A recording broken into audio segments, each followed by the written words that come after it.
Welcome to Trek Table, your Sunday weekly podcast holding Trek space for Black, Indigenous, Brown, women of color, queer or otherwise, and our allies. Hello and welcome to the Trek Table. I'm Allison or Dela and I'm your host, and today I am holding Trek space for anybody in a complicated relationship with a brother from your found family or otherwise. Hi, I'm your co-host, Claudia, and today I am holding Trek space for dealing with hostile environments, heat, tornadoes, racial injustice. Hi, your co-host Maya, and I'm holding Trek space for societies and making space for all and who you are, who you love, and how you want to present and be in the world, and all of the magic that comes with that. Hi, I'm your co-host Marie Wren, and I am holding Trek space for folks who are struggling with reopening, especially encountering toxic personality types that we were able to easily avoid during the pandemic. Yes, and I want to say thank you. Welcome to the Trek Table Assembled. Welcome to everybody as we begin today's Trek Table. We also want to acknowledge that our digital equipment and much of our team for the Trek Table and Outside In Theater are here on the unceded lands of the Tongva and Quiche people. We are also grateful for the lands of the Ohlone people, where several of our team is as well. And we just want to be grateful to the Indigenous stewards of this land, the ancestors who came before, those who are here now, and those who have yet to come. We invite you to consider where you are, who are the Indigenous stewards of the land that you are on, and how can you connect and show gratitude to them. I'm going to invite everybody to go ahead, take a breath in through your nose and out through your mouth. Thank you so much. Hello and welcome to the Trek Table to everybody joining us here in our live digital recording studio on YouTube Live. Thank you. What's up to our room? We see a bunch of our friends here in the chat. We want to also say welcome to the folks who are listening to us on either the audio podcast archive or the digital video YouTube archives. Thank you so much for being here at the Trek Table. You know, as we get started, we always ask, what are we holding Trek space for? So those of you in the chat, we invite you to go ahead and send that to us. Who or what are you holding Trek space for? As we hold Trek space for all the pieces that we all named as we came into the show today. So we want to go ahead and give a little bit of attention as we start this ritual. We've breathed for the land. Let's now breathe what we're holding Trek space for, yeah? Go ahead and take a breath in through your nose and out through your mouth.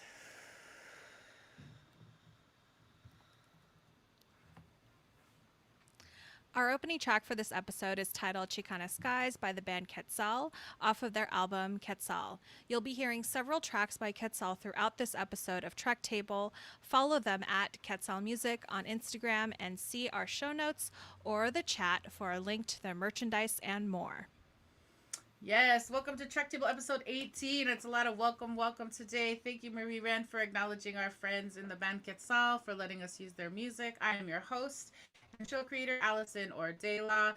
We are starting to talk about Star Trek Discovery Season 2. We are so excited. I will acknowledge I love this show. I love this season. I am so excited for this team today who are gathered, those of you in the chat, for us to open up and go through so many wonderful treats and Easter eggs, all the different feels. And I'll just say I got feelings, not only from that open, which I know we're going to talk about, but to hear Saru call Michael Burnham Commander.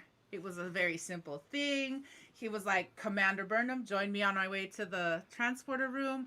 And I just got all the verklempt about all the things that Michael has experienced in season 1. And I just think about that journey she was on, we were on.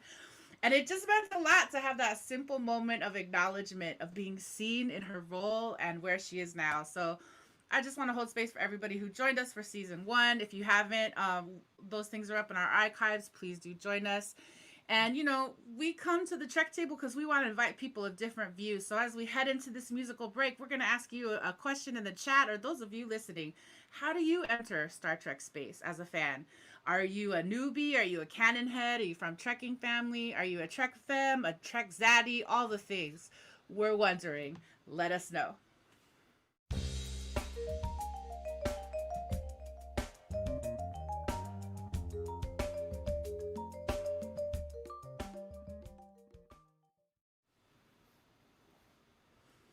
right, so we're back. Trek Table episode 18, Star Trek Discovery, season 2, episode 1. We are talking about the All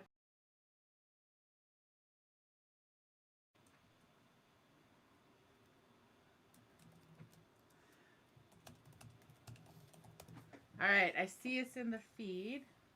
We had a minor glitch because it's a live digital recording. Friends who are watching us on YouTube, if it's not glitchy for you, that's excellent. I'm going to just affirm from the team to keep going.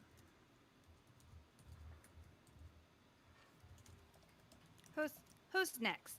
Is it you went and then Marie Oh, Ren? no, thank you, Maya. I'm actually holding for audio really quick. I'm hearing a Okay. go. Okay. So thank you for helping pick that up. Oh, sorry. No, I'm being told by tech to hold.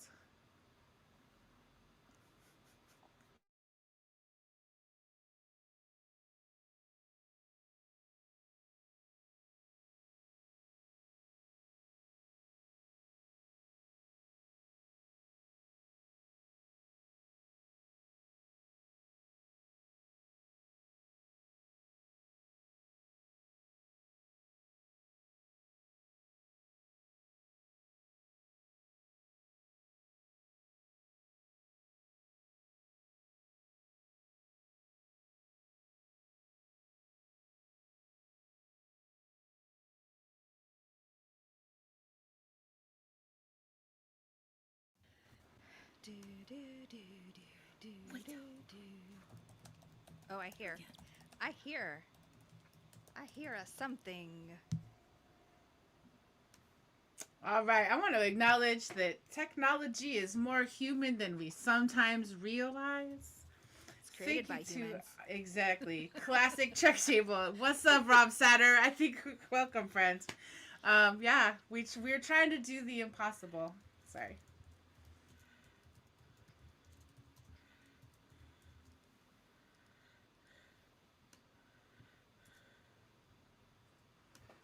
Amazing. All right. I'm being told to go. Yes, the tribbles are in the OBS. All right. So, hello, friends. We are back. Season 2 of the Trek Table, talking about Star Trek Discovery, Season 2, Episode 1. Brother, we're going to do this in a couple of different ways. We're going to ask the little Menehune in the ether to protect us in this internet time so that we can explore this episode through popcorn recap, through Trek Table questions. Marie is here today live and she has questions for us. Claudia's going to lead us through the drama of Discovery design. Maya's got looks for the space runway. And of course, we're going to try to braid it all together with thematics and spoiler zone. We've got signal boosts today. Some of our friends are doing amazing things. And of course, our final thoughts and gratitude. We want to say what's up to all of our friends in the chat. What's up to Rob? What's up, Phil? See you, bruh. Thanks, everybody, for being here. We're super excited. We honor that people may be on their own journey of viewing Star Trek Discovery. So during the bulk of the show, we will only discuss things that we can remember that have been unveiled up through Season 2, Episode 1 of Star Trek Discovery. For other insights, including spoilers on all of the seasons, join us in the Spoiler Zone section. Yes. So we're going to check in with this Trek Table assembled today so that we can get down to the business of checking in about this episode. Yes. Trek Table assembled. Can I have you please go ahead, introduce your name, your pronouns, your access check-ins, any visual descriptors you want to give us. And last but not least, how do you identify as a Star Trek fan? Marie Ren, can I ask you to go first? Yes. Hi, everyone. I am Marie Ren. I use she, her pronouns. I am a Filipinx American woman with about ear length black hair. I have glasses and I'm wearing a darker lipstick and I'm wearing a lavender top, standing in my room where I work and do Trek Table. And access check-in, I have a little fan going because it's kind of warm. And so for my comfort, I have that going on. And I describe myself as a Star Trek light, but science fiction medium well done kind of fan. Okay, medium well done. Awesome. Welcome to the Trek Table again, Marie Ren. Maya, can I invite you to check in next? Yes, hello. Welcome, everybody. So happy to be back. I identify as she, her. My access check in is I identify as disabled and arthritic, but still cute. And would consider myself sort of Star Trek light, Star Trek femme, but heavily sci-fi curious. Yes, yes. Thank you. Welcome, Maya. And Claudia, can I invite you to go ahead and check in this morning? Thank you for this Pike style roll call. I am here for it. This is Claudia checking in. I'm not going to give you what my title is. That's not important according to Pike.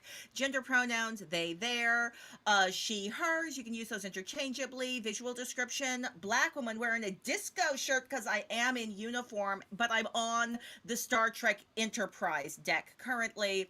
And my access check in is I got these allergies. And I still also got this muscle disorder, which sometimes make me pull a face. I'm very rarely pulling a face at a Star Trek opinion, and generally pulling a face because one of my muscles is pulling me. Other than that, I got my tea Earl Grey hot, so all of my access needs are met. And I would describe myself as generational Star Trek and a poly sci-fi. Awesome. I love it. All the IDs, all the things I'm seeing. I'm seeing folks in the chat identify as a raver who loves the visioning of the future and is a Star Trek newbie. Welcome, welcome. Thank you to all of our sci-fi delineations today. I'm appreciating that. That's going to bring it. I'll do my quick check-in. What's up, everybody? I'm Allison, or Dela. I go by she, he, they, or Dela pronouns. I'm a larger-bodied Filipinx mixed person with a short haircut with a little bit of blue in it, a lot of blue in it. I'm sitting in front of a Filipino malong and a record, a 33-inch vinyl record hanging behind me that is a clock.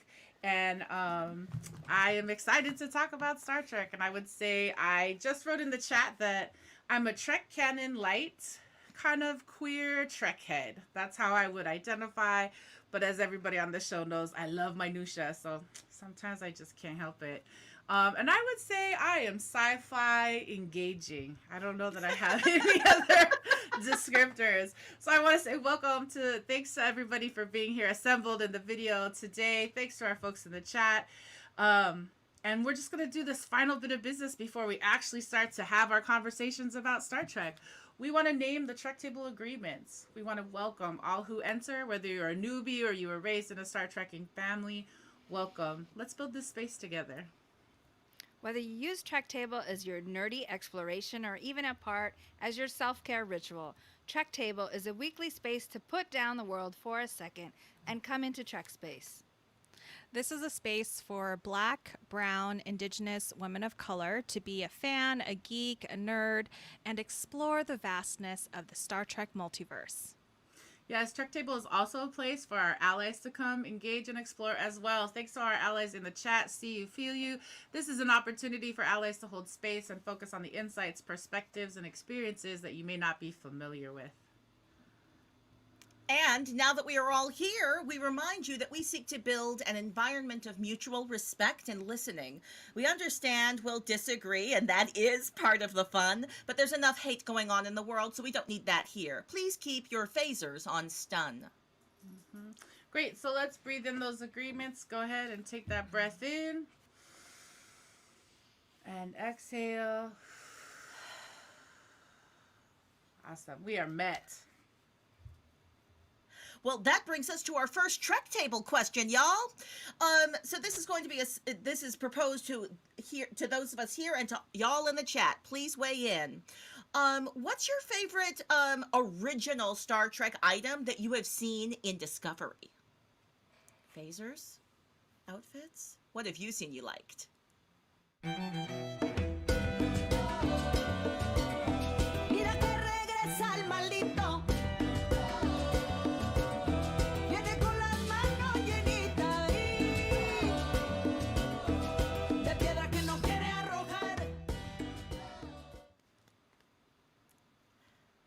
All right, and that was a sampling of Hollenbeck Gonzo by the band Quetzal, our theme song today for our Trek Table questions. So our question was, original Star Trek item that was seen in Discovery. What did you see? What did you like? I'm gonna start with you, Dayla. What'd you see?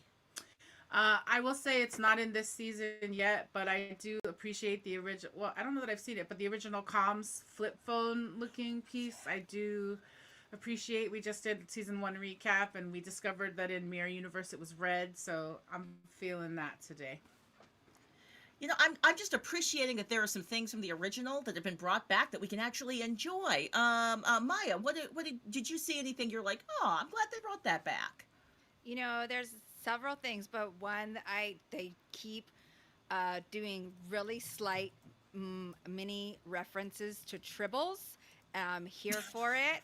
We got the baby tribble joke from Tilly, and I was like, yes. And also, I've watched that short track about tribbles and the guy who's like trying to reproduce them for, I don't know, for a food substance or something. It's nasty. It's so nasty. Yeah. Oh, that's amazing.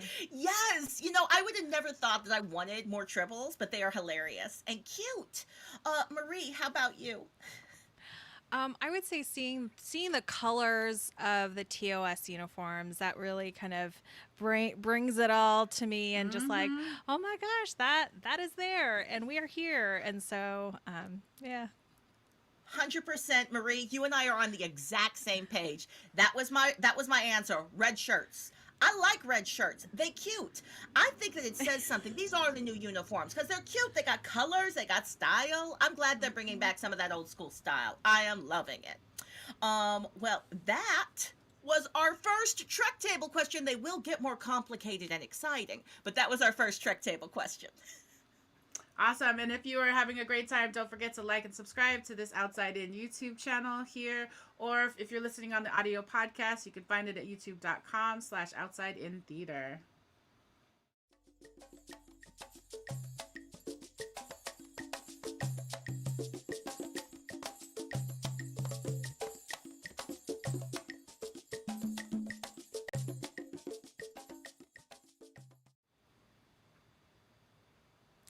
And with this song, Matanzas by Quetzal, we know it's time for Popcorn Recap. This game is simple. We have 2.5 minutes to share chunklets of the plot from this week's episode. Yes, today we will be talking about Season 2, Episode 1, Brother, written by Ted Sullivan and Gretchen J. Berg and Aaron Harberts, directed by Alex Kurtzman. So we really have fun with Popcorn Recap because Maya and I are both Star Trek newbies, and Maya's sci-fi curious. Claudia is from a generational Trek family. Dayla, as we've mentioned, loves minutia. And so, can we get it done? Brandon, please set 2.5 minutes on the timer. Can we get it done? Incoming transmission. All right, so the episode opens and Michael Burnham's like reflecting on her childhood with Sarek and Amanda and like how she first meets Spock, and the USS Discovery is like flying to the planet Vulcan to pick up the new captain, but then they receive this distress call from the USS Enterprise. So And then so people are going to transport on board, and then we see Captain Christopher Pike, Engineer Commander Nan, and cocky science officer Evan Connolly. But we were expecting Spock, so like, what happens? And Captain Pike takes an emergency command of Discovery, explaining that the Enterprise suffered catastrophic damage while investigating 7 mysterious signals scattered across the galaxy.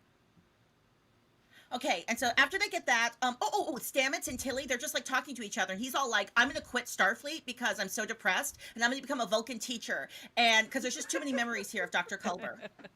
right? And then they like drop out of warp, and then they're like in the middle of an asteroid field,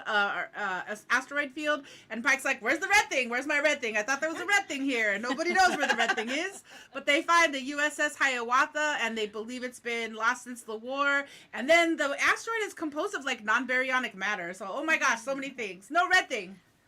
Right. They like can't get close to it, and they can't beam into the Hiawatha. So because of like gravity and all of the other stuff, they can't beam in. And so while so then they they figure that they can use these like manually controlled landing pods that look really complicated, and then Connolly's like not listening, so then he flies too fast and too wide of a field, and then he's not listening to anyone, and he dies. And then inside the Hiawatha, they find Chief Engineer Jet Reno, not Janet Reno, but Jet Reno, nursing the last survivors with the help of her kids, helping robots. And then later, like after they all beam back, like they save everybody, they all beam back to the ship, they couldn't get this asteroid because it was like heavy or something and they couldn't beam it. So what they do is they use like math to catch it, because that's the power of math. They just catch it in the back of the ship. Totally. And I will say, just to rewind a little, before they're able to use the power of math, Michael Burnham got stuck on the ship, right? And she the transporter didn't work and she couldn't open the doors back up. So she's running. And then she sees the red angel. 3 seconds. And then they find the asteroid.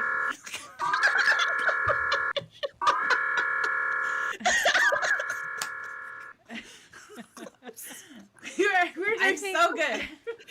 Yeah, I think we got like most of the plot. I mean, you know, and actually this last one that I was going to say could also be left out, but I'll say it for time's sake, because you know.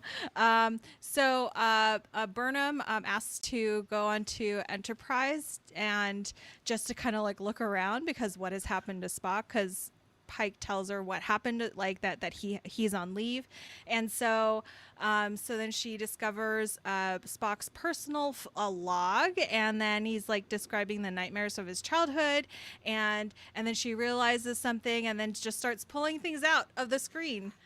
She just pulls them out, and so which we like turn into a dance move, and then that's kind of it. And the episode ends there. So Yeah, so I think we basically won this round. Yes. Yay for us.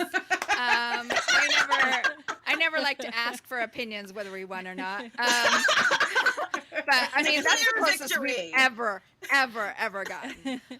And if you're having a good time like we are and want to keep the dialogue coming, we invite you to like and subscribe to us on Instagram at TrekTable or on Twitter at TrekTable1. Join our convos. Put those hashtags. It helps to find things like hashtag TrekTable, hashtag BIWOC Trek, hashtag Star Trek Discovery. Marie has questions. What does this mean? Marie has questions. What's happening? She did what? She's from where? She killed who?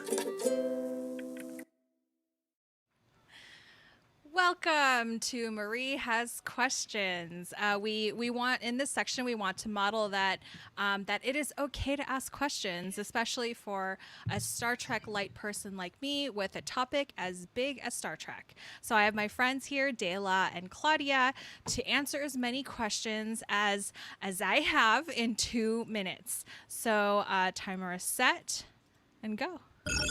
Incoming transmission. Okay, so is it already established that Captain Pike is generally a cool guy, an overall good captain, or is he like a proto Captain Kirk? Ooh, interesting. Okay, so I'm going to do a little canon-headed thing here. So this is head canon, but I am assuming that in this universe, all of the people on Discovery are familiar with the Enterprise, that we've been told the Enterprise is this great ship. It was so far away, which is the only reason it wasn't involved in all this drama. It was so far away. But it's like the coolest ship. It's the ship that all the cool people are on. So I think Pike is liked. What do you think, Dela?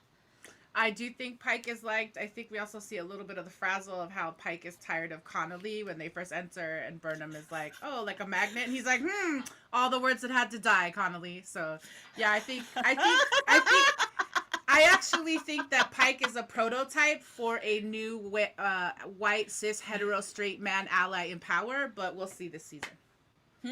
Interesting. And I would guess that Kirk totally was biding his style.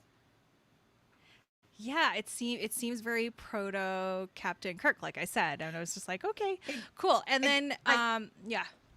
Okay, I'm wasting our time. I'm so sorry. I know you have another question, but I just want to give you the background, right? So, original Star Trek, the very first episode, Pike was supposed to be the main captain. We weren't ever supposed to have a Kirk, but somebody didn't like Pike, and then we got a Kirk. Okay, keep going. Okay. So then, and I know we're going to talk about this, but the kind of like hologram that Stamets uses to see this message from Culber, like what kind of hologram is it? Because it's like 2D, but it's also like very large, and it's very different than the Captain Georgiou like will like message to Burnham in season 1.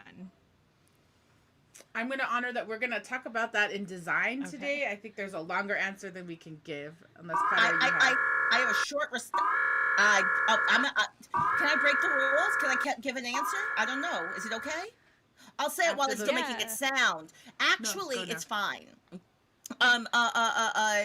Star Trek Voyager has an entire episode where one of the characters is using some kind of old school technology that's like a thing that they put on the head that like allows them to go and see a hologram. And I kind of appreciated that this was an old school holodeck, in a way.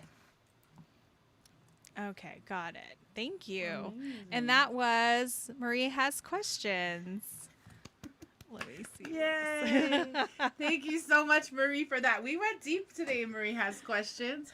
And we just want to say thank you for that deep dive. And if you want to go and check out some past episodes in season 1 of Star Trek Discovery, we're going to tell you later in the show about how to do that, about some of our past reads and other ways to get involved.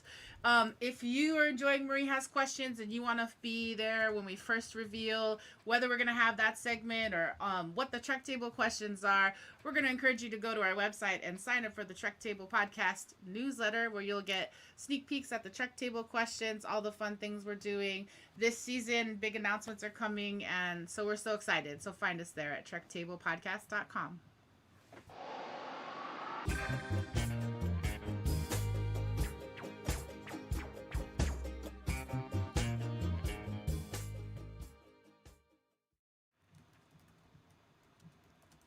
Hey, everyone. Well, we are here for some Discovery design. So let's dish on these design elements that are giving us all this drama. I'm excited. Okay, we started off with some visuals that I have never seen before in all of my Star Trekking. And I've been Star Trekking for a while, y'all. What did you think about these cool, kind of old school graphics of the moon and Jupiter and all of that? I loved it. Can I jump in? Please, go ahead. I love that they used the first 3 words of space, the final frontier, and then the monologue changed. Yeah. And I love the visuals of this. I love the design of this and the feeling that we are in a different time and yet things are familiar or not. And I don't know, Claudia, if you had a reaction to like the way that story happened. Yeah, this feels like in some ways, like I know this is season 2, but this feels like not like a reboot, but like you could have fully missed season 1 and start with season 2 and you'll be fine. And it's like it's not only a reboot, it's not a reboot, but it's a grounding in what Discovery is, a universe that is reaching to the past and going all the way to the future, and Black women are inside of it writing the script. I loved it. Also, I feel like did it become like a short trek? Wasn't there a short trek there was like a cartoon of her hearing that story? All right, y'all, we're just shouting out the short treks a whole bunch. Let me move us along though. What about the title? Because like this is another thing. Like we had that gorgeous opening, but what even the title sequence has changed this season? Did y'all notice that? I see a nod from Maya. Yes, I'm gonna yes on that. Maya, do you want to jump in here, or can I? Oh, I mean, I had I just noticed that it's trying to give us clues about what the whole season is about. There's a difference in there. There's definitely an attention to the spacesuit. So yeah, I'm always trying to. Sometimes I have time to pay closer attention to like what's that. But mostly I was just that it was different from last season. So, and if we were in spoiler zone, I might add some stuff. Like I would just say, if you're coming into this season, watch that title sequence. There are clues, and if you already know, enjoy the spoilers. I will say I like the reconstructing imagery that's happening, the deconstructing, because I feel like that's what they're having to do constantly in this season, in the show in general, but particularly this season because of where we hit in the overall Star Trek timeline.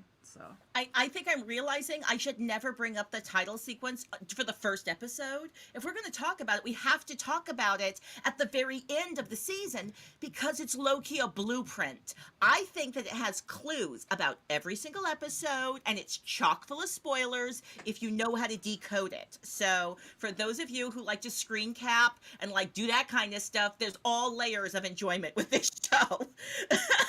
for reals. um, could I ask? Okay, I'm gonna move us along. You Yes. stop me. It's just we had a lot of elements. Could I just ask? I love the cherry blossoms falling. I was struck by it, but I was also like, that's very distinct imagery. It means something. And I was just hoping folks could reflect on that and any of the stuff that was inspired by those design choices. I'll jump in on that one. And so I remember that Dale was mentioning how, yeah, it feels very Asian, feels, and I think also looking into the home of Sarek and Amanda and Spock, it's just like very, dare I say feng shui and like just like yeah, just reads as very like kind of generically East Asian, which cherry blossoms also feels. Just I'm looking at this image of like a minimalist room where Spock is sitting, Yeah. which like that's a playroom. Is that a playroom? Playrooms usually have like toys all over the floor and like things that need to be put away, and there's just like I see like 4 toys. Are they even toys? But they're probably like science toys, right? And so yeah, and just in terms of how Spock has always read very Asian, to us, just kind of growing up, like I definitely agreed with what Dela had to say about that, and maybe for me it's the repression of feelings part of Spock that has read very Asian to me. Dela, do you want to add anything that I've missed? Yeah, no, I would definitely say that. I will acknowledge. I think that some of the conversation you're responding to in our time is like because we had a prep conversation, and I realized we come into the show sometimes we're like, when you said that, it's like yeah, in prep convo, off camera, out of audio earshot. But I love it, and it's like yeah, I am so struck by the fact that Spock has always been read as Asian. Even though George Takei and Sulu is there on the bridge, Yeah. I felt like we get some stuff about, and like, yeah, the repressed feelings, the logic, like all these systems to follow, the rigor at which Vulcans try to achieve their Vulcanness just feels, yeah, very Asian to me. And yeah, seeing this whole design, I was just like, wow, here we are. And so I can't wait to there's spoilers on things to say that I cannot say, but Ooh. yes, having feels and yeah, all the little All right. littles. Y'all, every time I talk to y'all, you blow my mind because I was like, they have cherry blossom trees on Vulcan. I wasn't thinking about what were the design choices that they were making in the 1960s to make these aliens? And I think you're absolutely accurate.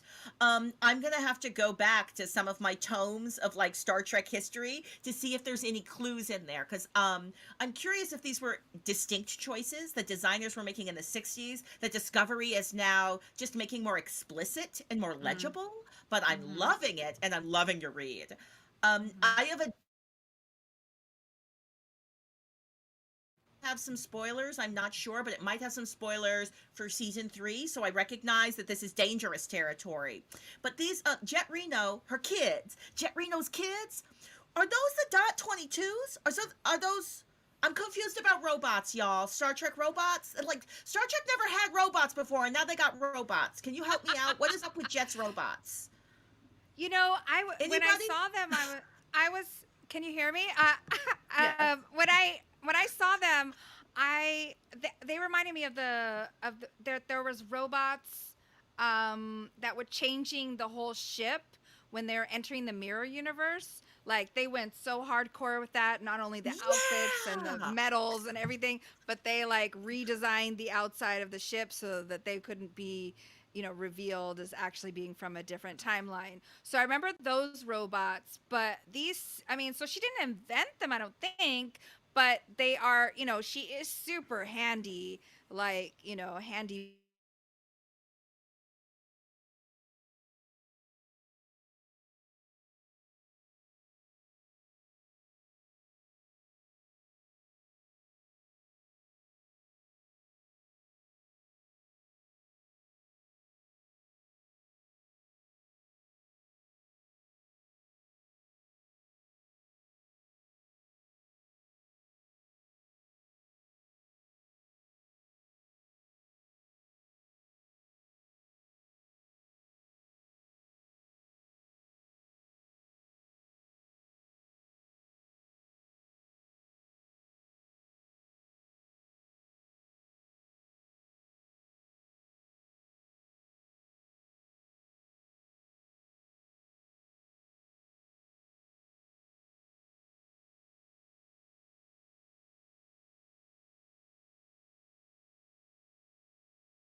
Oh, great.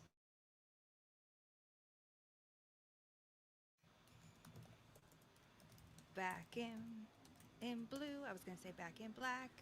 Holding. Hold, please. Hold, please. I made up a.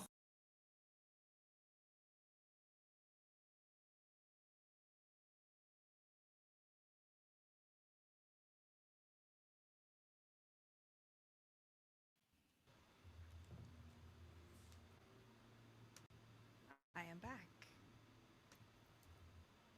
Yes, we can hear you. Yes. Holding.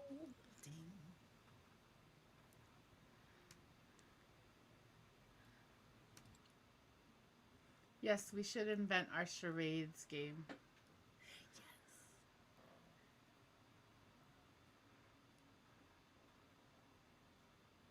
Sure. So we are. So we're back, we're back, we're back. We were holding. I was making up a song as we were holding until we had sound. I feel very proud of that. Welcome back, Maya. Thank you so much for giving me clarity on those robots, because I was like, what is I'm already excited about Jet Reno and the robots. Low key, I would be down for a spin-off where it's just Jet Reno and the robots having adventures in space. Just giving you ideas. CBS, Paramount, you can have those for free. I'm giving those away to you. Can I ask y'all? I have one more design question. I know I had a lot. I actually had two more design things. Actually, okay, real quick. The alien who had a cold. Linus. First, Linus's character design, come on, with the eyes that were blinking and stuff. So I just wanted to know if there were any other reflections on that moment. Linus looks great. Like I agree. I'm just like I just can't stop. I could not stop staring at Linus. And then and then also I know this is that season 2 happened a while ago, but it's like, Linus, you're not feeling well, stay in your room and don't spread anything. If there's something that we've Come learned in the on. last year and a half, like Oh, cover your face, For wear a real. mask, why stay didn't home. Linus have a mask? Marie's Linus keeping should it have had a real. mask. You're so real. That's so right. And can I just say, shouts out to that actor. I have to look up their name. But if you watch that scene, he does all kinds of physical gesticulation to be like, oh. He's got eyelids blinking. good. Like, that sneeze is coming, and he is building it. While we're like, I was like, oh, the first several times I watched this, I'm watching Saru and Pike and Burnham. But this whole last week, I've just been watching Linus like, like just all the gesture. Physicality. That's really oh my gross gosh. to hear over and over. I'm so sorry. I'm so sorry. I had to watch. I did rewind that scene. I thought it was so funny. And I was like, thank you, Star Trek, for that. But Marie, you just triggered for me. Masks in space, masks in the future. Where are my future masks? This is common sense knowledge. If they've got if they've got soul music in outer space in the future, they got to have this. All right, here's my last question. Holograms.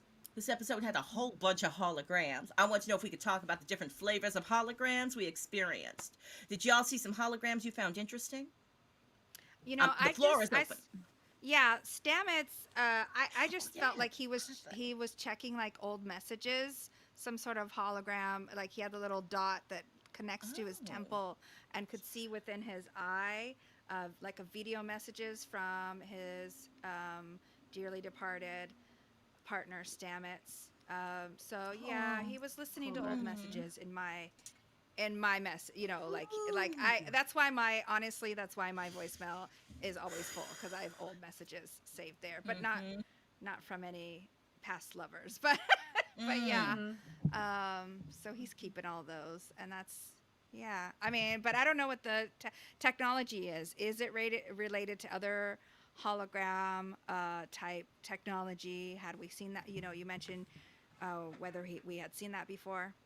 It did not look safe at all, though. He looked like he was fully in his own world and should not be playing with that toy while he's in space with other people. Tilly was a good friend. Tilly's good and supportive. It was just like, I'm not going to acknowledge that you're fully, like, that you're not well. What else did we see that was cool? I really love Burnham reading the Alice in Wonderland book and then having all the candles, and then Daddy Sarah comes knocking on the door, and it's like she blows it out, and from this single blow, like the hologram actually changes. So that was really, I was like, from romantical to practical, and just it also made me see how Vulcans, like Sarek's always in blue light, he's always cold. So, and Amanda in this episode, I think, is often in warmer light all the time. So it just made me understand that relationship at a tech level too. I am deeply in love with the way the way lighting can help me understand story. You just help me to understand that scene, some lighting, did some storytelling. I gotta say that last the baby Spock's holograms, where he was like, oh yeah, I'm just gonna make like an awesome snake in the air with my I'm the one that was like, this is a hologram dance, this is like this is my new dance, I'm putting holograms in the air, woo, this is what I'm gonna do at the club from now on. I'm just gonna be like, holograms, this is a gift from me to you, audience. You can now do the hologram dance with Spock. Yes. Any reflections on Spock's holograms of the past or the present? I also just appreciate that it's like an Etch-a-Sketch. I think in our prep combo, Brandon, our tech, is doing amazing. It's like, it's the Spock Etch-a-Sketch.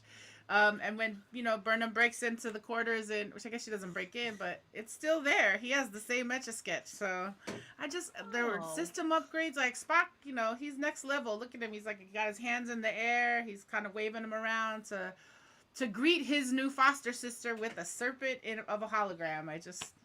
Wow. Lots of things going on in this episode. Amazing. Well, as we head into our next announcement and our musical break, I will give our Trek table, but I feel like that brings us to the end of Discovery Designs. Thanks everybody for dishing on these awesome design elements.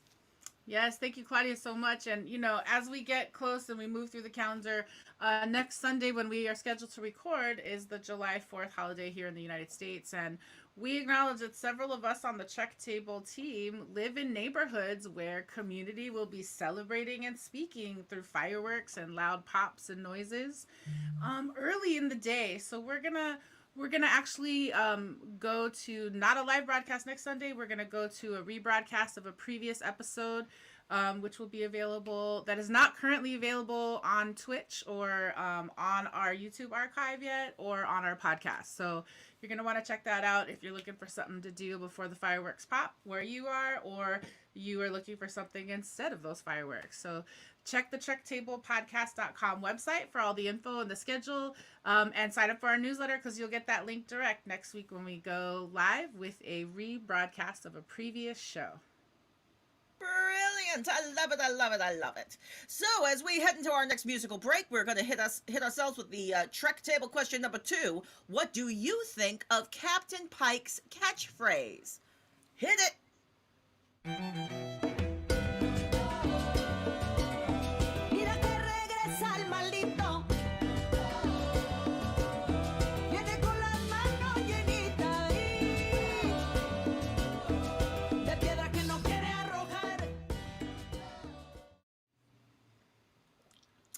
Welcome back, everyone. So, we're reflecting on Captain Pike.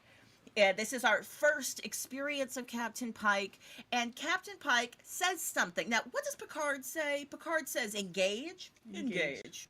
Right. So Pike says, "Hit it." What do we think about "hit it"? Do we have some opinions on this catchphrase? Dayla? Oh, I love it. All the swag. I'm here for it. I love the, I could do all the things. The eyelid, the shoulder on the chair. Yeah. Yes, I am in favor of it. Yes. Okay, Maya, what are you thinking about Captain Pike's "Hit It"?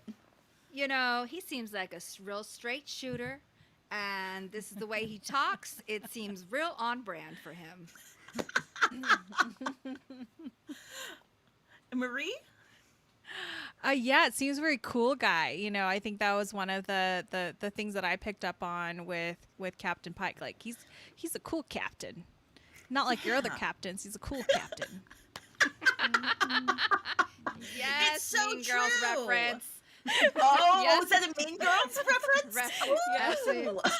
I'm a cool That went mom. over I'm my not a head. regular mom. I'm a cool mom. Yes. Yes. All right. Well, I gotta say, I'm now gonna start saying hit it. I might integrate that into some of my bits here on the show. So let me just check and see if any of our audience had strong opinions. All right. No, we don't have any audience members that are like pro or con. Hit it. So I am going to move us to our next section. Where because it is now time. So that was the end of Trek Table question number 2. Dela, hit it. Yeah, it doesn't Thank really work you. for me. I'll have to find my own. Yes, I believe you're going to find your own. And I just want to say, if you're enjoying us, you can like and subscribe here on the Outside In YouTube channel. You can also like and subscribe on our separate Trek Table YouTube channel. And you can follow us on Instagram at Trek Table. So yes, we want to share out with you all the latest highlights of videos and more. So thank you for that. And now is that time in our ritual where we invite everyone to move around in your seats and screens because it's time for our Trek Table dance break for Space Runway! Hit it! Yeah. Some of the eye-catching looks from function of fashion in the 23rd century.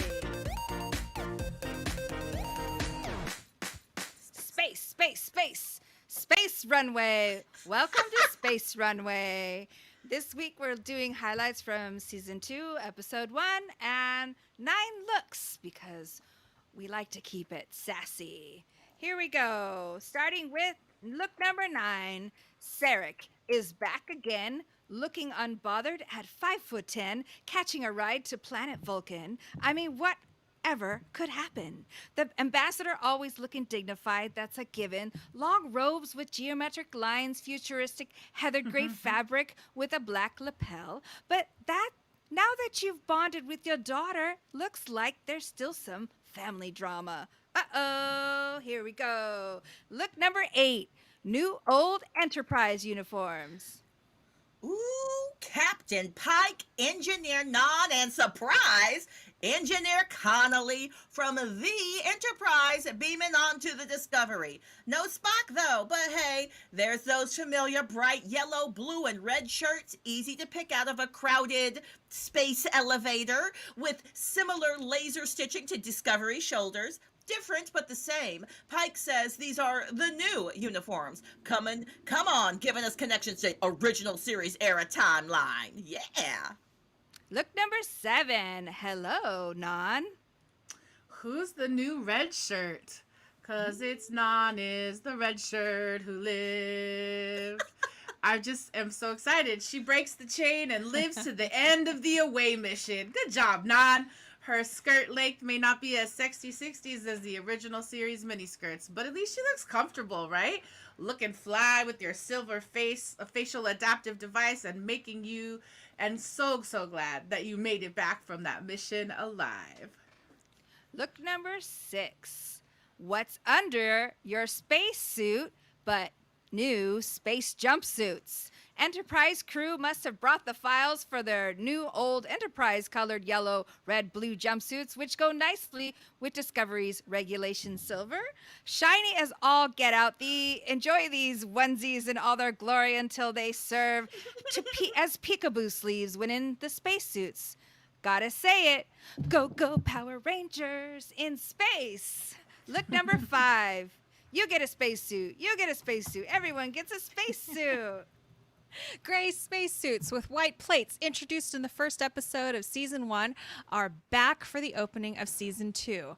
This time, the crew of 4, bye Connolly, you talk too much. You should listen more. Um, the crew of 3 are mostly tightly sealed with these movable, action-ready spacesuits. But I hope you test the helmets, because, oh no, why won't Pike's head shield go down? Oh yeah, right, dramatic tension. Glad it all worked out. Look number 4, Baby Spock. It's Baby Spock. I feel like he deserves his own song, right? Looking like a baby Spock. Okay, sorry. Looks like Baby Spock has not been sleeping well as we finally see this meeting of Burnham with her new half Vulcan but full emo brother. But look at that luxurious bowl cut.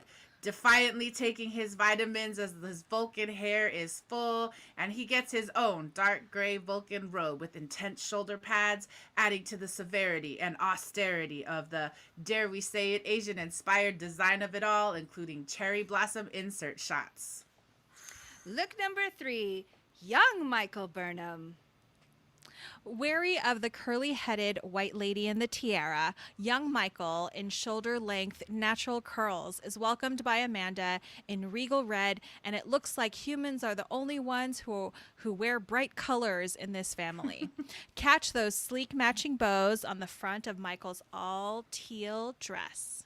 Mm-hmm. Look number 2, silver visor transporter dude. Ooh, bringing back the banana clip visor, this time detailed in silver mirror diagonal lines and even bigger mirror geometric pieces on his bald head, making him look like a disco ball transporter machine. What happened to that other transporter DJ? Too many secrets got him transferred?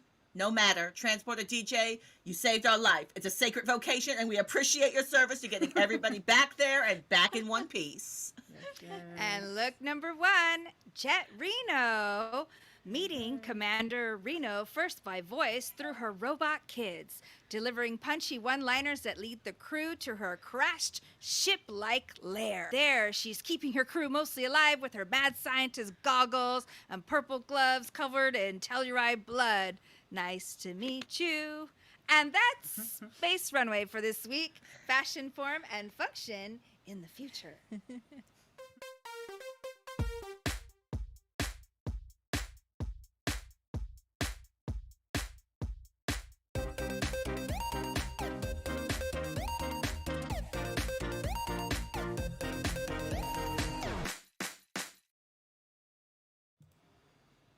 And welcome back to Thematics at this episode 18 of the Trek Table. We're so excited to come and braid it all together. We've heard Marie's questions. We've gotten into some of the drama of design. Maya just gave us all the looks of the week. So we want to invite folks for some of this final round of reflection. Topic number 1. We've talked a lot about Pike and the new uniforms, which are the old uniforms, what we know of TOS. We're in a lot of Trek nostalgia. There's a bunch of new canon. It feels like writers and producers are, stitching a lot of stuff together. And so I just want to kind of open it up and say, how are we feeling about this stitchery? How are you feeling about the combination of like the original series pilot, which is where Pike is coming from? I know, Claudia, you were sharing some of that info earlier. What's our impression? How are we feeling about Pike, the new vibe, the new steez, this episode, top of the season even, season 2, episode 1? Well, you know me, I'm a canon head, right? So I have low-key always kind of desired a Captain Pike story or show. So I was actually really excited and fell in love immediately. Like, he's such a good leader. He's all vulnerable, but he'll be like, oh yeah, just look at my resume. You can see all of my stuff. I'm here for you. And apologizes when he messes up. I like him. Marie, Maya, Cute, Yeah. Mm-hmm. I like him too. I think he seemed to win me over was when he acknowledged the Lorca in the room, essentially, where he's like, hey, I know you're all like not so eager to have me take over on such quick notice, but I read about Lorca and what he did to your crew, and so it's this is I'm a different person. That is not me. And so I really love that he acknowledged that. And then also the fact that he played with Tilly on the pinky thing, and like and then like like he was ow, just kind of like in terms of like being able to actually make jokes and have some and bring some levity to the series and to the crew itself. Yes, and I'm acknowledging that I'm seeing that Maya's trying to participate. But we're having a little bit of audio, so I'm gonna ask teams to support Maya in this right now. Yes, I think that, and I'm sure Maya, you've got some opinions about Pike, and we're gonna transition to Burnham. But yeah, I love that we're getting this new energy, this new prototype, and that he did, as you said, Marie, he acknowledged the Lorca in the room. And I really appreciated that and felt like that's what we needed. That's what we needed to see and have happen. Checking in, Maya, are you back? Did we get you? Comms are not working. I think comms are still out. We need Jet Reno to send the dot 22s Yes! to come and continue to repair the system. I'll share this. I believe that the captain sets the tone. So the captain sets the tone for the entire bridge, and we got. I've never seen the bridge crew looking so comfortable. I was like, I wanted to hang out. This was the first time I wanted to hang out with the Discovery. Last season, that looked real stressful. That was not fun. That was not a good atmosphere. I'm down for this. I would hang out with them. Totally. I would so hang out with them. And I do love how Pike was able to set up his ready room and ask Burnham that question about where are the chairs. We got that. Maya, I see you're back. How are your comms? Can we have you test your comms for us? Yeah, I remember you having testing. opinions on Hello. chairs and tables. Oh, is that what you're all talking about? I don't know what you're talking about. Chairs and tables. Chairs and tables. Yeah. I love chairs and tables. How you feeling about the table in Captain Pike's office? What's the vibe on Pike for you? He seems like a guy who really just wants to take a seat, talk to you one-on-one. And that Lorca, he was like, no, I don't want us to be communicating too much. So, he's changing things. I don't know how long he's going to be there, but he's just like, hey, guys, I'm a cool captain. We can sit, rest, take a break, because we got things to do. Yes. I do want to say, though, Pike is like super emo when it comes to like his feels about sitting out the war. And we had that whole moment where he's like, and Burnham's like, sir, if you let me finish, I have a solution. And so just to acknowledge he's the cool guy, but we're seeing like really amazing phrase in his veneer too. So I really appreciate that. I want to support people weighing in on that, but I want to use that as a transition. So we get Pike, the nostalgia, the TOS. And so, yeah, now I want to transition to the second topic and have us talk a little bit about, in addition to laying out Pike and the connection to USS Enterprise, the show directly puts us in the path of, and then so let's address the Spock in the room as well, which is the fact that Spock is not in the room. And we get this amazing set of things where we're building what we know about Sarek and Burnham's found family. We see more Amanda. We see the literal moment that Spock and Burnham met. So I just want to open it up, and Maya, maybe invite you to go first if that's okay. What's your favorite moment around this found family stuff? I know we talked in design about the Asian design of baby Spock, but other thoughts about Burnham's found family? It's really amazing because she's been through some trauma. She has every right to be kind of hesitant. Who knows why Sarek has decided to bring it into the family, but it's because of his human connection with his wife and his half-human child. And then it's so shocking when Spock looks her dead in the eye and just slams the door in her face. So we're like, wow, only child. Is this like the only child? Do Vulcans only have one child? Is he just he's not used to sharing his toys? That's just sketch, but she's been through a lot, so be nice. I think it seems like that's on brand for Spock in a sense, dealing with repressed emotions, but having them.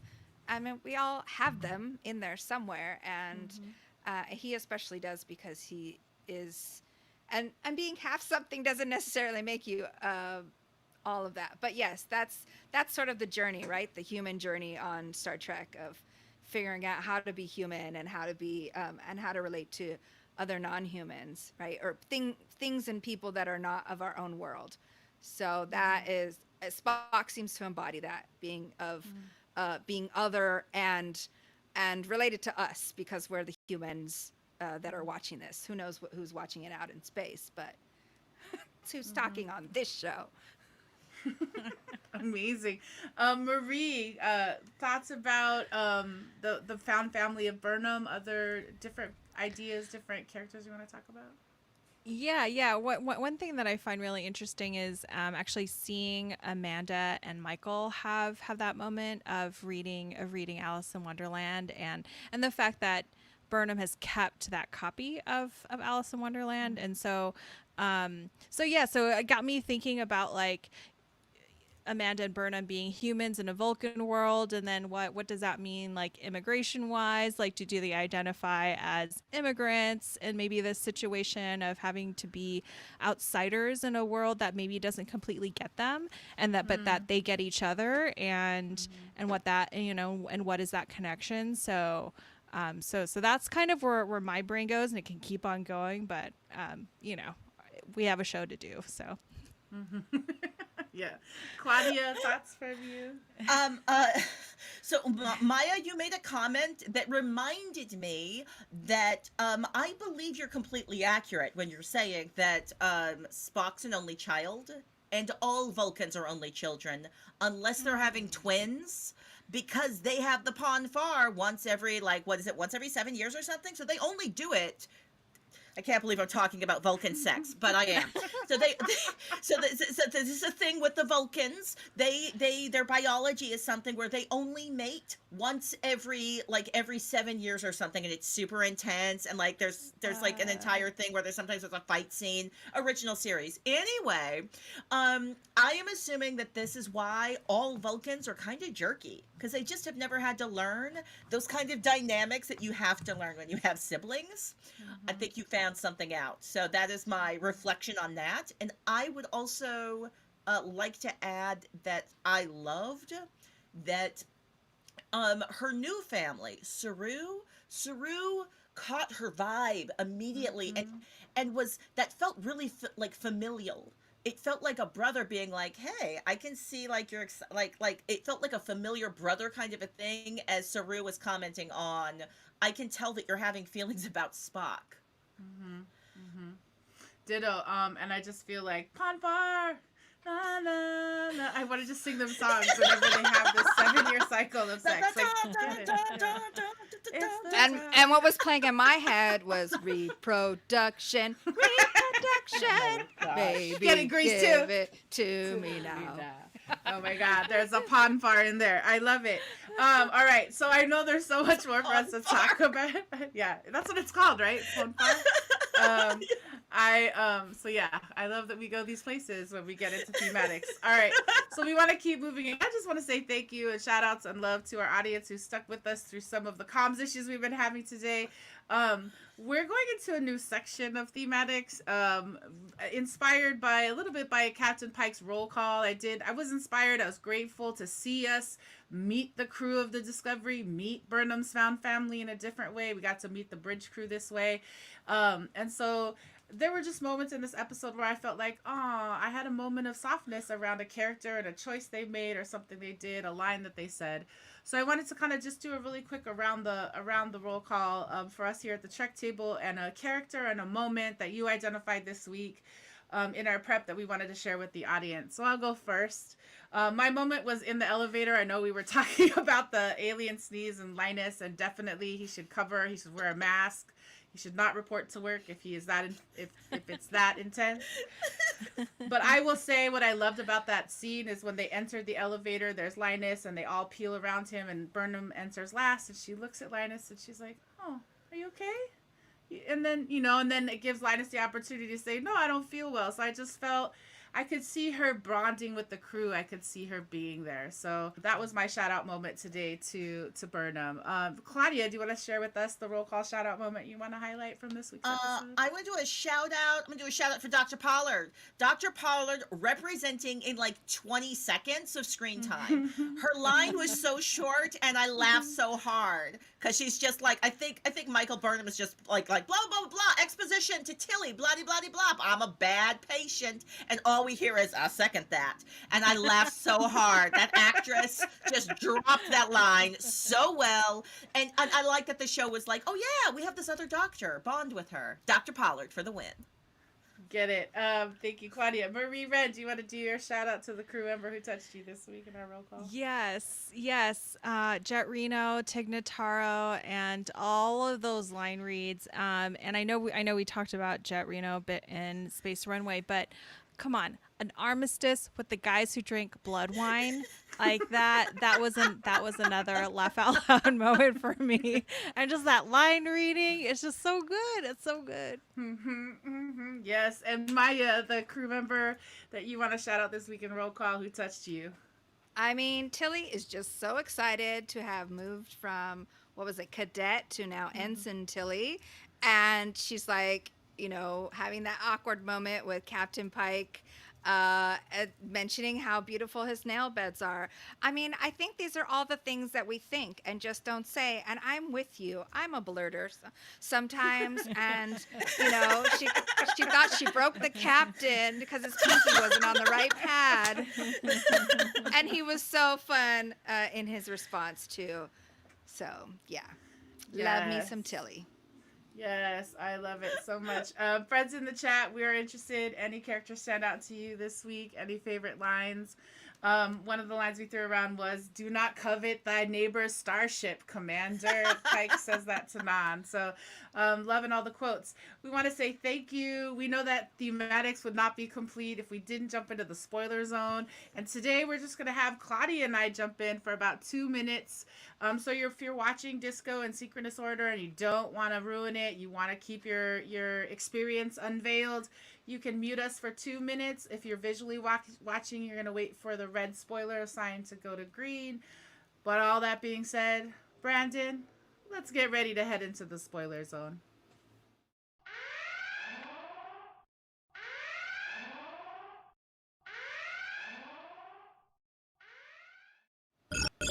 Incoming transmission. Okay, I can go, Claudia, but I want to give space. Yeah, 2 minutes. So go. Do you want to go first? Or you want me to go first? Okay. The only thing I have to reflect on is Tilly's line hit me so hard, having seen all 3 seasons. I was like, oh, I see you writers. I see you writing this so that on the second rewatch, I will go, oh, yeah, of course his spirit, of course Culber's spirit is on the ship, and his vibrations are there, and it's somehow, he's caught up in the mycelial network, and he's coming back. Dr. Culber is coming back, y'all. Yes, and I think the line you're referring to is when Tilly says to Stamets, he's like, pouty, pouty, I'm going to leave. The ship has too many memories. And Tilly says, but unknown things and big energies are why you love science. And Stamets is about to go off on her, and then he's like, Tilly, you are incandescent.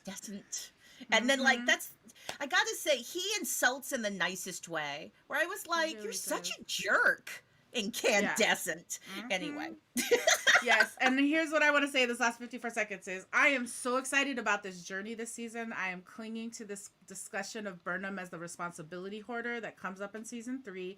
And this is the season where she's unpacking a lot of her internalized behavior and recovery and trauma survival and resilience from what happened after her parents. And this episode start is titled Brother, but I feel like what I love about this season is the undercurrent of mother, and the fact that we're going to get Gabrielle Burnham, and we're going to finally see this thing. We're going to understand, and when they say the line like Michael's parents died in the unthinkable, I was just like, and just like Harry Potter, Michael Burnham is the girl in the closet who lived. Oh, wow. And I was like, she lived and she heard it all. And so we're going to watch her unpack all this trauma this season so she can come out and heal and be the Michael she becomes in season 3. Okay. I'm in that right now. transfer of data is complete. Amazing. So we are back. We are waving visually at Marie and Maya, who are looking down and doodling, as is the practice. I keep wanting to say a funny thing that would be terrible to hear if you came on camera, like, and that's the secret to why transporters work, or something very silly. Welcome back!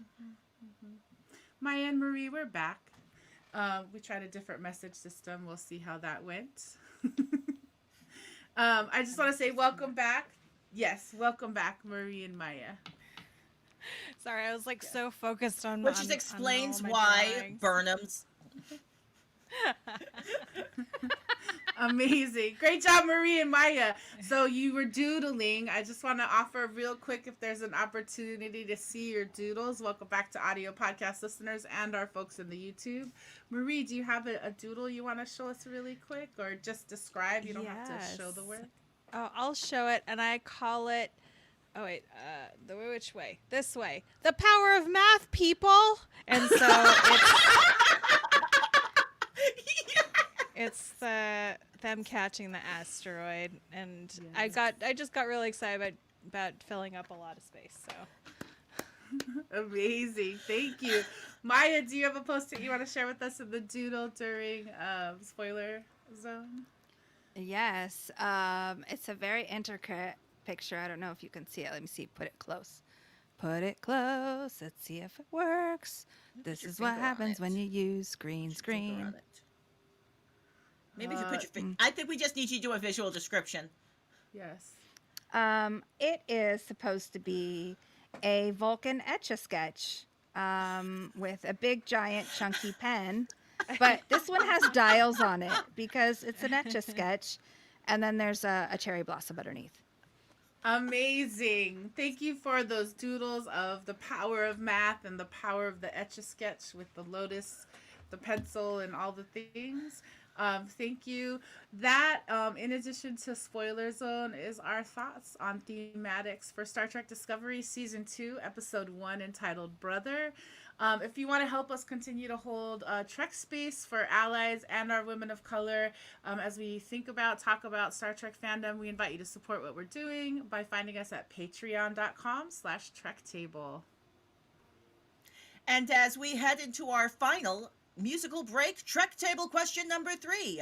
What's up with privacy on a Star Trek ship? Burnham can just rifle through Spock's stuff like that?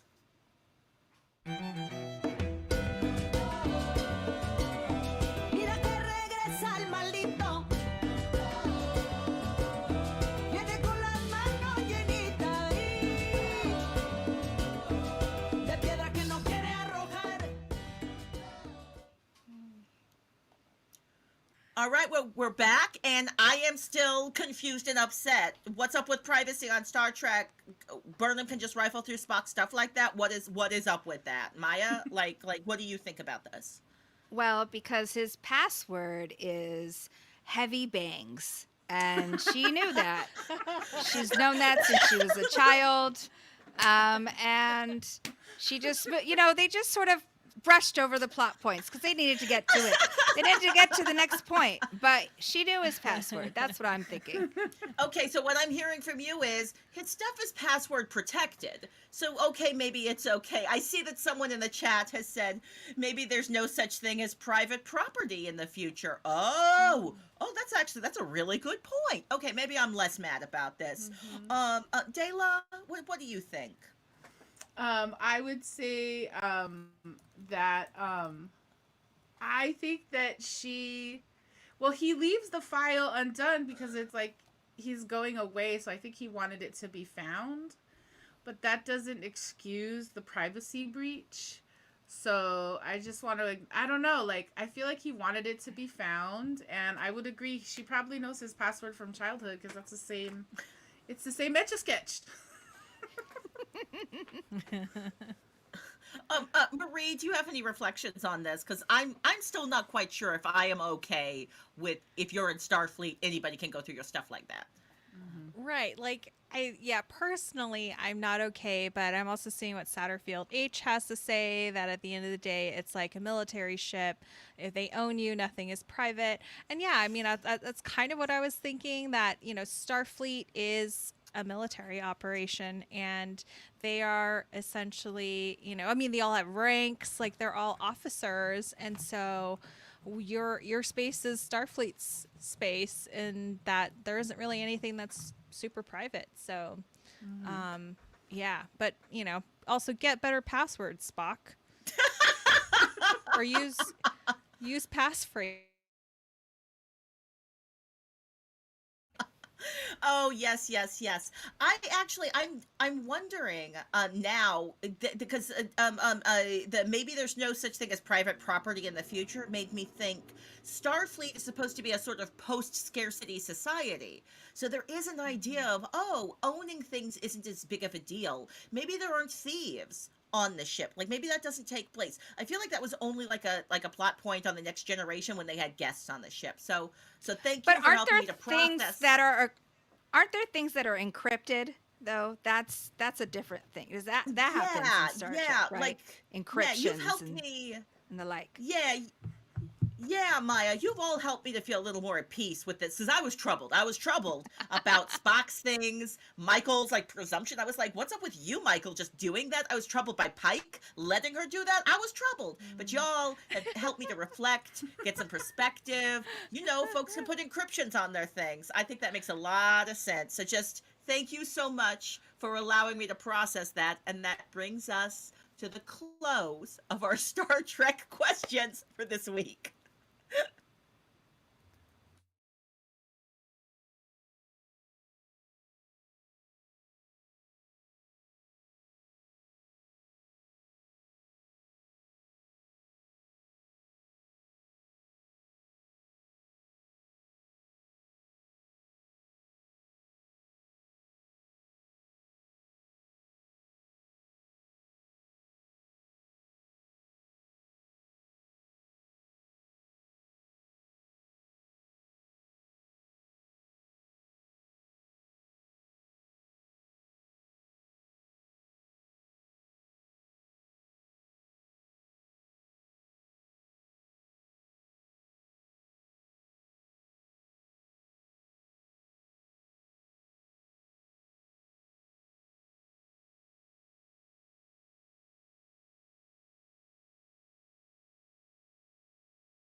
Back to the Future. Back to the future.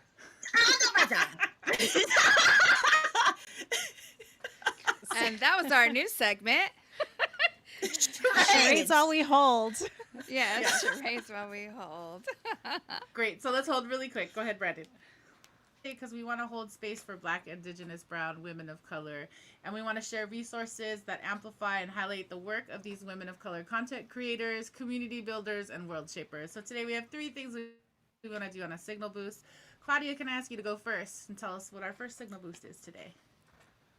Are you looking to close out your Intersection Pride Month? We invite you to check out or rewatch Mosquita y Marie. It's a stunning coming-of-age story by Aurora Guerrero, and it's on Netflix. We also want to give Aurora a shout-out for her amazing work on Queen Sugar. It's amazing. Follow Aurora on Twitter at AUROG24. Yes, super excited. We here at the Trek Table also want to connect all the intersectional prideness and celebrate Indigenous Pride LA, that is celebrating the Two-Spirit, Indigiqueer, and Indigenous LGBTQPAI people. They've just announced when Indigenous Pride will be this October, so you can follow them and learn more at Indigenous Pride LA on Instagram. And be sure to check out Electra, adapted from Euripides by, I want to make sure I get this right, Adrienne Kennedy, and directed by Trek Tables and Calling Up Justices, Claudia Alec. Euripides' 2,500-year-old play comes to vivid life with Adrienne Kennedy's poetic language, dynamic digital design, and the equitable aesthetics of access and anti-racism. The play reminds us that we are Clytemnestra, we are Chorus, we are Electra. You can watch Electra at the Women's Theater Festival, an all-virtual play festival scheduled for 3 weekends in July, from July 9th through the 25th, 2021. Tickets to all are available now, and we will drop a link in the chat and in our episode notes. Yes, and if you have a woman of color content creator that you want to help us amplify and put out there, please send us a DM at TrekTable on Instagram or at TrekTable1 on Twitter. You can also join our mailing list and reach out to us directly that way. And that is our signal boost for TrekTable episode number 18.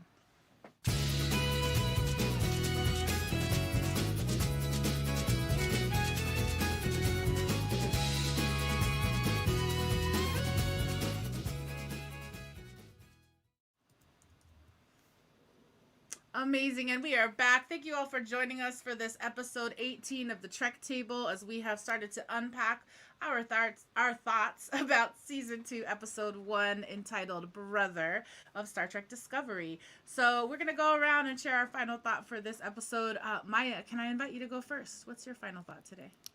Yeah, I mean, we're sort of introducing this tension of sibling rivalry, but so far all we have are some of Burnham's memories, and then also from last season when we went into Sarek's mind, right? So yeah, but we don't really we have it.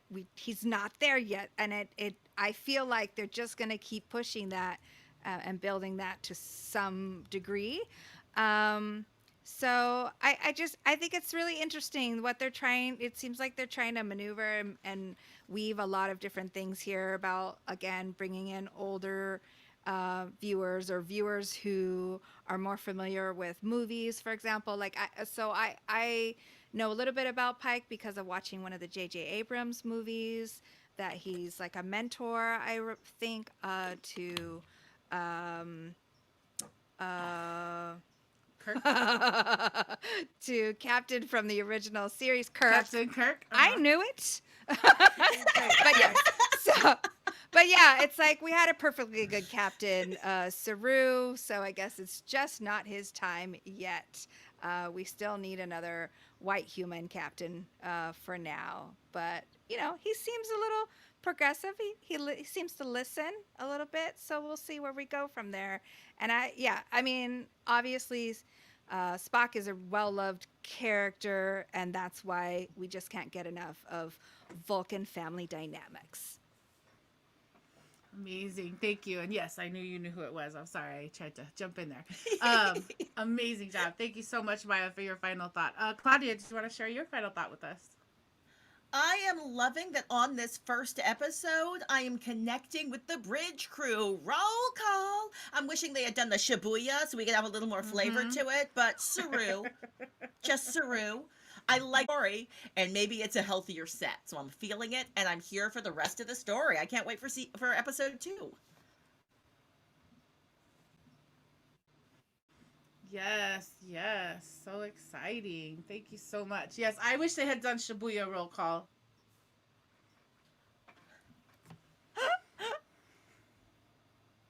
You're doing great, Brandon. Shibuya. Shibuya. Oh, Shibuya. My name is Pike. Yeah. My name is Pike. I'm the captain. Yeah. I was Yeah. in space, but I'm now back again. Roll call. Shibuya, yeah. Shibuya roll call. Shibuya.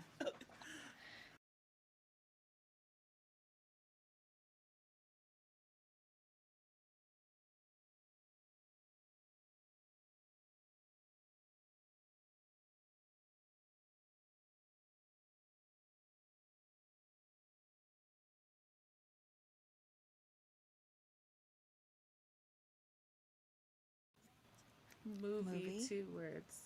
Oh, I can hear you now. We might need to start coming back, but Okay.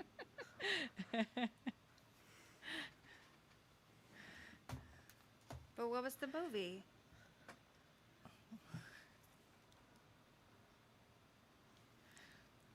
Thank you. I am so yes. I will just say again. I was here for Shibuya Roll Call.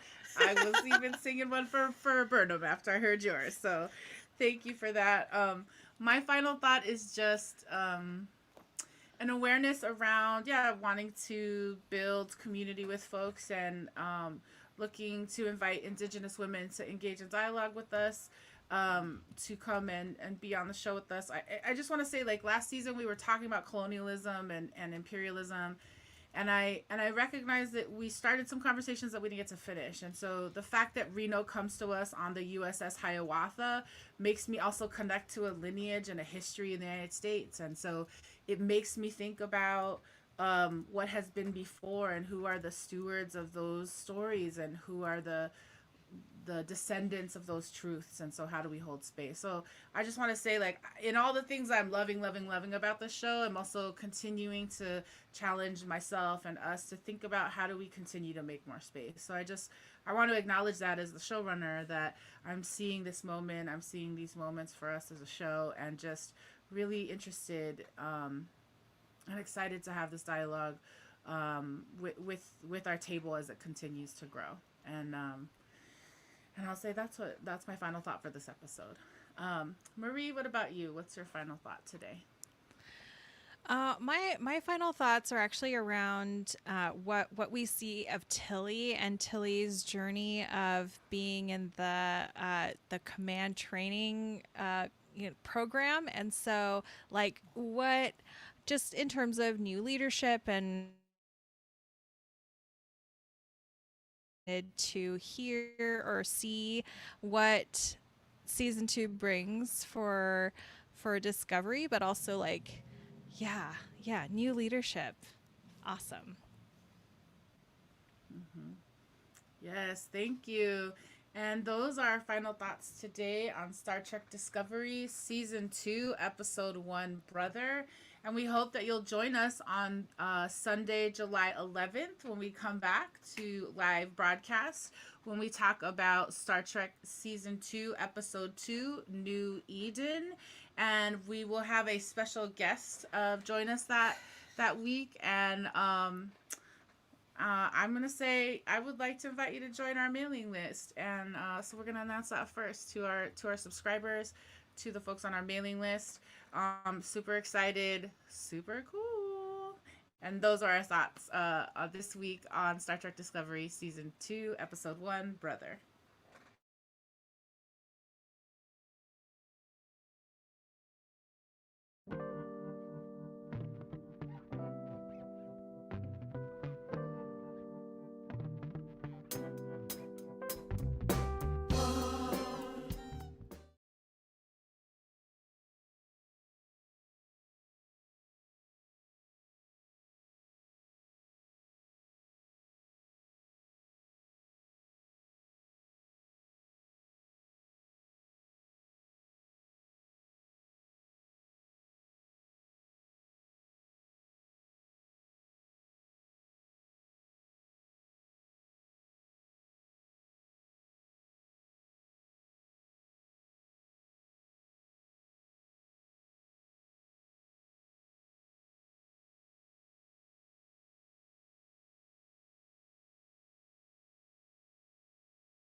Oh, I hear back. Uh, can you hear me? Yes. Okay, I'll Yes. do. Why don't I Can tell you about how you can find Trek Oh, Table? Okay. hold,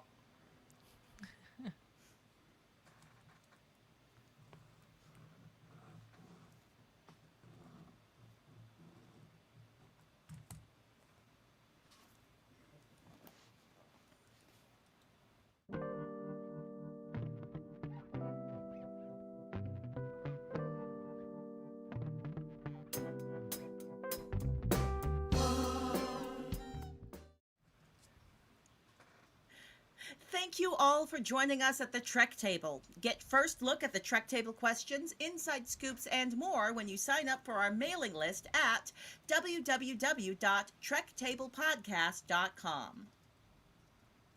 And you can find our Trek Table podcast on iTunes, Spotify, Google Podcasts, and wherever you get your podcasts. Yes, and you could like to and subscribe to this channel so that you get more Trek Table in your algorithms. Thank you so much for liking and subscribing. Especially liking and subscribing to us on Instagram or Facebook at Trek Table and on Twitter at TrekTable1. Join our conversations there and please comment using hashtags Trek Table, hashtag BIWOC Trek, and hashtag Star Trek Discovery. Yes, and I just want to say thank you so much to Claudia, Maya, and Marie Wren for being here today, sharing your insights, going with us as the comms go in and out, and we experience the back end of Mercury retrograde. You all have been amazing and awesome. Thank you. We started today's show, this ritual of holding Trek space, by holding Trek space for anybody with complicated relationships to a brother, found family, or otherwise. By folks dealing with hostile environments, heat, tornadoes, and racial injustice. For folks who are in love, all of the love, and how you present and want to be in the world, and supporting all of the magic that comes with that. We're also holding Trek space for folks who struggle with reopening, especially encountering toxic personalities that we were able to avoid during the pandemic. Those of you in the chat have been holding Trek space for those in the PNW US experiencing heat, Pacific Northwest in the US experiencing super heat for the first time, and we're sending love to all those athletes trying out for that Olympic squad. We'd like to thank the Trek Table production team, executive producers Allison Dela Cruz and Luzma Medjadiwala. Thank you, production coordinator Brandon Chang. You are amazing. Thank you, artist coordinator Terry Hashimoto. You are amazing. Social media manager Isil Boerlasa. Amazing, amazing. And stage manager Ariana Michelle. Deep, deep gratitude and thanks to Outside In Theater, with extra thanks to Arlo and Alex. Thank you to Visual Communications, and thanks to all of our friends across the Star Trek universes. Yes, Trek Table is a service mark of De La Project LLC. We want to say thanks to coming to this Trek Table episode number 18. Let's close out this ritual for today. Go ahead and take one more big breath in and out. Yes, and we hope that you will join us in the rebroadcast on July 4th here Sunday on the Outside In YouTube channel, and come back and join us live July 11th as we dig back into Star Trek Discovery Season 2, Episode 2, New Eden. We'll be holding Trek space for you until then. Until then, have a great week or two.